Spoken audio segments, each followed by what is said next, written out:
Hi everybody and welcome to nutrition tutorial number 3, where today's nutrient we're going to look at is fat.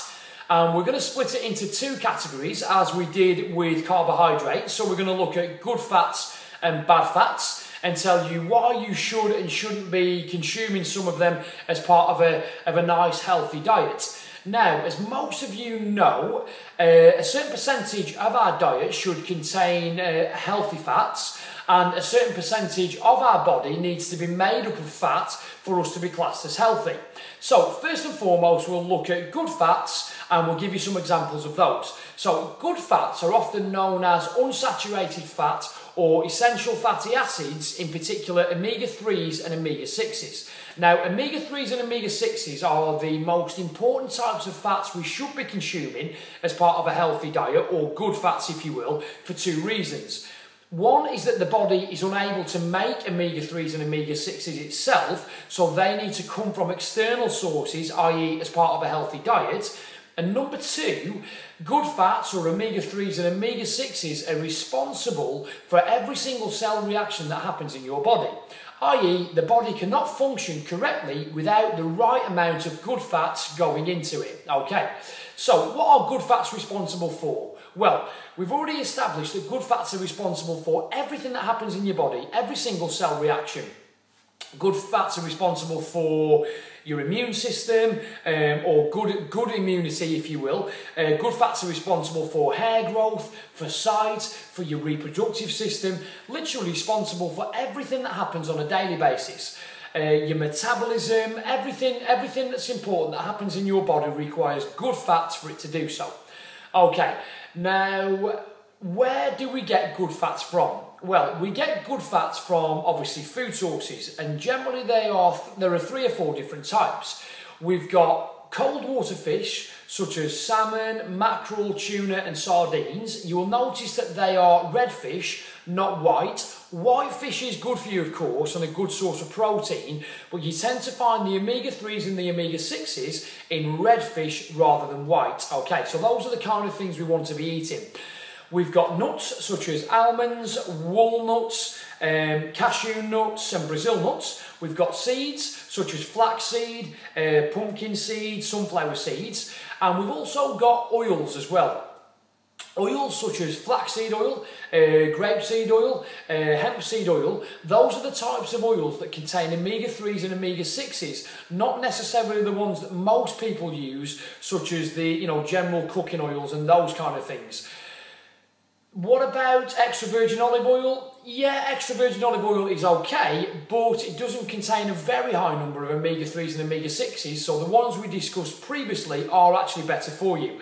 Just a note on the oils, if we use them for cooking, when the oils get to a certain temperature, they actually lose many of their good qualities. So try and use them cold or as they are, rather than heating them and using them as part of the cooking process, because they may lose some of their good qualities.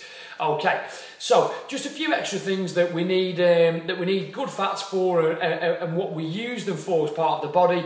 We've got improved heart health, energy, focus, concentration, improved immune system.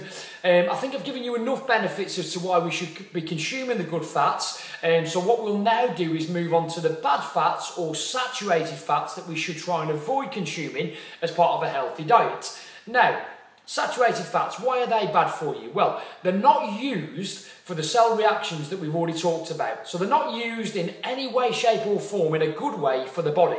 They're taken on board, not used for anything, and tend to sit around your hips, around your waist or around your bottom. That fat that most people are trying to get rid of in the UK. Now, what's the problem with consuming too many saturated fats? Leads to obesity, which leads to increased risk of coronary heart disease, which leads to increased risk of diabetes, which leads to decreased immune function, and many more health problems. So saturated fats are not good for you. Where do saturated fats come from? Well, they come from things such as dairy products, which are things such as butter, cheese, come from things such as cakes, chocolate, biscuits, fatty meats, such as beef, such as pork, such as steak, those kind of things. And there really are things that we need to be avoiding if we're looking to eat a nice healthy diet. Other sources are things like ice cream, meat products such as pork pies, such as sausages, such as pies, those kind of things all contain a high amount of saturated fat. And we need to keep the consumption of those to an absolute minimum. Now, how much fat per day should we be consuming, males and females? Males should be consuming around 30 grams of fat a day, females around about 20 grams of fat a day, okay? And obviously that fat needs to be the healthy fat that we previously talked about. What's classed as high fat in foods, what's classed as low fat? Well, anything per 100 grams on a food label, if it's per 100 grams and it's more than 20 grams of fat per 100, then basically that's classed as very high in fat. And if it's below 3 grams per 100 grams on a food label in terms of the fat, then that's classed as low fat. But do be careful, because basically a lot of things that are classed as low in fat are generally high in sugar, and obviously, frequently they're actually high in the bad sugars that we talked about in the last tutorial. So low in fat is not necessarily good for you because they are often high in bad sugars. So just a brief tutorial there for you on good fats and bad fats. Hopefully you can use some of that info, implement it, and improve your healthy eating regime, whether you're on a weight loss program or a fitness program.